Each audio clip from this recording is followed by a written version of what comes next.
बिहार की राजनीति में रविवार को यानी कल एक ऐसा वाक्य हुआ जिसने पूरे राजनीतिक गिलारियों में हलचल मचा दी।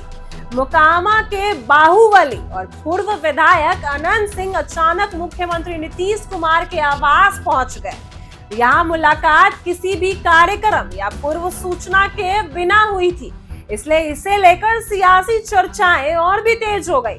खास बात यह रही कि जेल से रिहा होने के बाद यह उनका पहला सीधा और औपचारिक सामना मुख्यमंत्री से हुआ।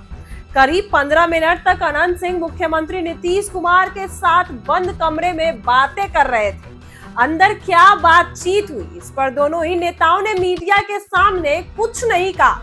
बैठक खत्म होने के बाद जब अनंत सिंह बाहर निकले तो मीडिया के कैमरे में और माइक में उनकी ओर बढ़ा। वहीं सवाल पूछे गए, लेकिन उन्होंने बिना कुछ बोले सीधे अपनी गाड़ी में बैठना ही बेहतर समझा और वहां से निकल गए।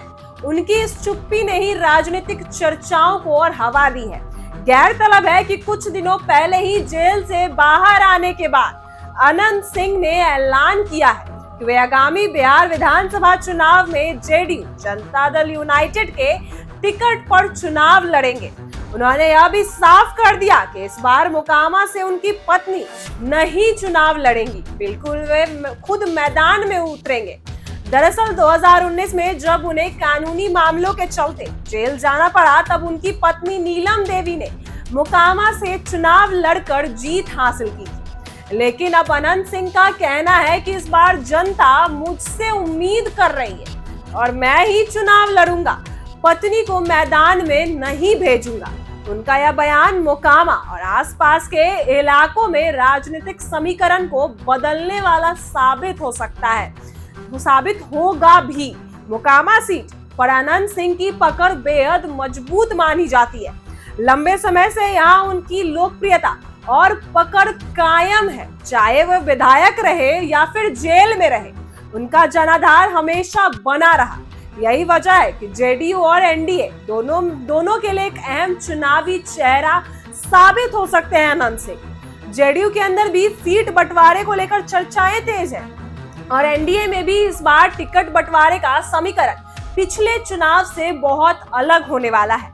ऐसे में अनंत सिंह का सीधे मुख्यमंत्री नीतीश कुमार से मिलना बिना किसी अन्य नेता की मौजूदगी के इस बात की ओर इशारा करता है कि वे न केवल अपनी सीट पक्की करने की कोशिश में हैं, बल्कि चुनावी रणनीति और भूमिकाओं पर भी चर्चाएं कर रहे हैं। क्या बात हुई नीतीश कुमार से अनंत सिंह की? राजनीतिक जानकारों का मानना है कि यह मुलाकात केवल औपचारिक या शिष्टाचार भर नहीं थी, बल्कि इसमें आने वाले चुनाव को लेकर गहन चर्चा हुई होगी। खासकर मोकामा में जेडीयू के लिए सीट जितनी आसान हो सकती है अगर अनंत सिंह वहां से उम्मीदवार बनते हैं, क्योंकि वे न केवल अपने समर्थकों को एकजुट कर सकते हैं, बल्कि विपक्ष के वोट बैंक में भी संदेह लगा सकते हैं। वहीं विपक्षी महागठबंधन में भी इस मीटिंग के बाद बेचैनी बढ़ गई है। मोकामा को लेकर अब तक महागठबंधन का रुख यह रहा है कि वे वहां मजबूत उम्मीदवार उतारेगी, लेकिन अगर अनंत सिंह जेडीयू के टिकट पर मैदान में आते हैं तो मुकाबला सीधा और कड़ा हो जाएगा। यही वजह है कि इस 15 मिनट की बंद कमरे की मीटिंग पर सबकी नजरें टिकी हुई है। अनंत सिंह का राजनीतिक सफर हमेशा से ही विवादों के साथ जुड़ा रहा। उन्होंने बाहुबली छवि वाला नेता भी माना जाता है, जो अपने इलाके में मजबूत पकड़ रखता है और बेबाक बयानबाजी के लिए भी जाना जाता है।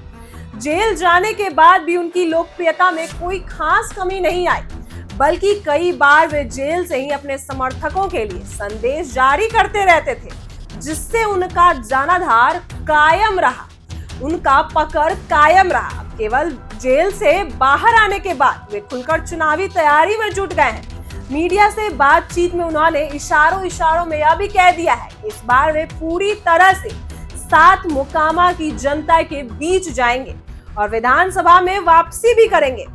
उनका कहना है कि उन्होंने जेल में रहते हुए भी अपने क्षेत्र के विकास के लिए योजनाएं बनाई हैं, काम किया है, बिहार आकर उन्हें लागू भी करेंगे, वापस जेल से बाहर आकर उनको लागू करेंगे। नीतीश कुमार के साथ उनकी मुलाकात को लेकर कुछ राजनीतिक विश्लेषकों का कहना है कि आने वाले दिनों में जेडीयू और एनडीए के लिए चुनावी अभियान की दिशा तय कर सकता है। बदलाव समीकरण सब बदल सकता है, क्योंकि अनंत सिंह जैसे बड़े जनाधार वाले नेता का एनडीए खेमे में रहना और सक्रियता से प्रचार करना कई सीटों पर असर डाल सकता है। फिलहाल ना तो जेडीयू और ना ही अनंत सिंह ने इस मुलाकात की आधिकारिक वजह बताई है। कहीं शायद टिकट को लेकर बात हुई हो, लेकिन राजनीतिक गिलाड़ियों में यह चर्चाएं तेज हो गई है। इसमें मोकामा सीट के अलावा आसपास की कुछ सीटों पर भी रणनीति पर भी बात हुई हो।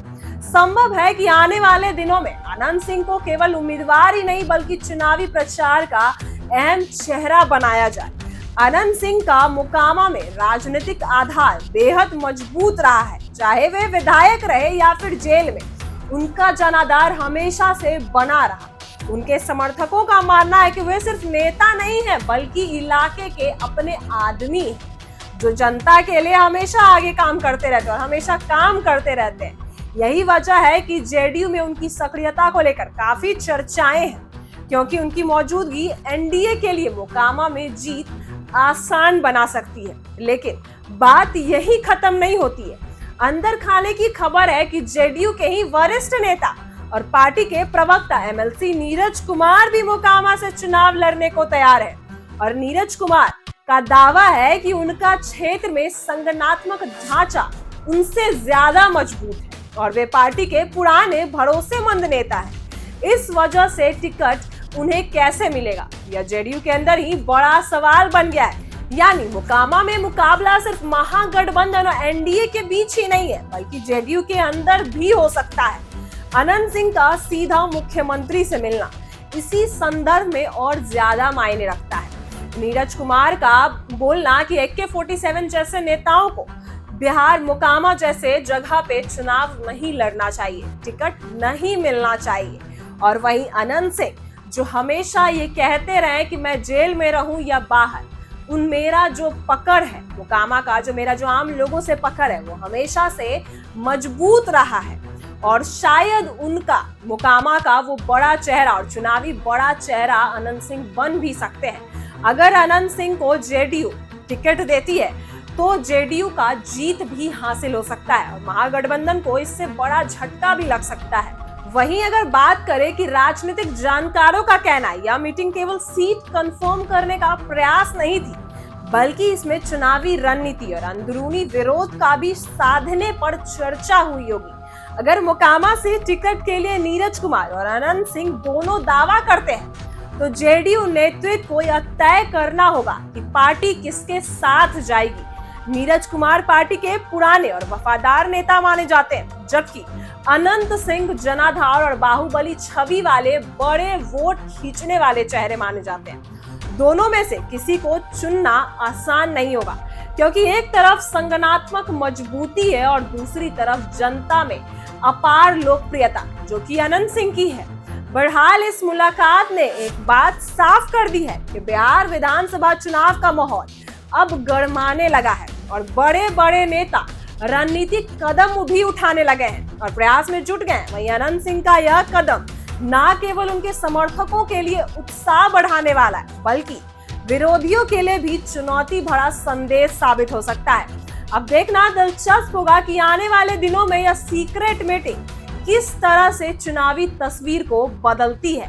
क्या अनंत सिंह जेडीयू के टिकट पर चुनाव लड़ेंगे या अनंत सिंह महागठबंधन तेजस्वी यादव के साथ चले जाएंगे?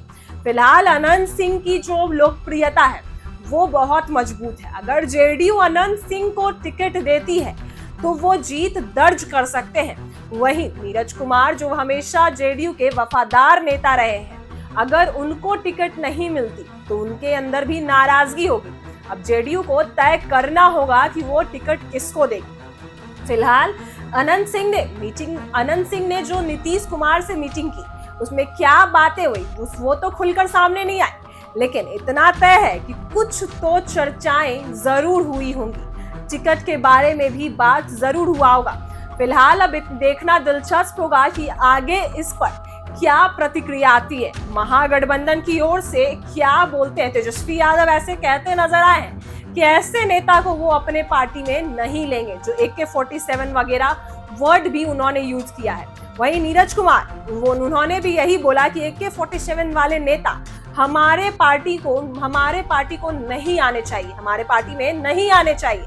वहीं अगर अनंत सिंह का बैकग्राउंड देखा जाए तो वो मोकावा में बड़ा जनाधार साबित हो सकते हैं, उनको टिकट को जीत सकते हैं। फिलहाल ऐसी ही वीडियो क्लिप बने रहे हमारे साथ। आप देख रहे हैं इनसाइडर लाइव।